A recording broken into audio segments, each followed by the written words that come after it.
اسمع الرسول صلى الله عليه وسلم قال لك ايه؟ قال لك كلكم راع وكل راع مسؤول عن رعيته. كلنا مسؤولين عن كل الاشخاص اللي في حياتنا. بمعنى انت ربنا كرمك معاك اولاد وبيت وزوجة وحياة. مش معنى ان انت معاك كل دول ان انت تأكلهم حرام، لا ابدا. انت معاك كل دول ومطالب ان انت تدخل على بيتك دخل حلال. ليه؟ علشان خاطر كلكم راع وكل راع مسؤول عن رعيته.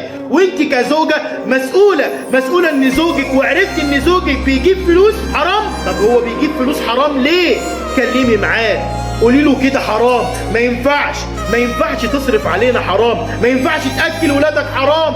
لازم ادام علمت بالشيء لازم توقفيه عند الحد ده. ادام بقى عندك معلومة دخل الفلوس دي حرام او حلال، انت كمان هتحاسبي على ذلك، انت كمان هتتسألي على ذلك. اما لو ما عندكيش علم الوضع بيختلف. وانت كمان اتقي الله في بيتك وفي عيالك، ما تدخلش عليهم فلوس حرام، لانك هتحاسب على كده.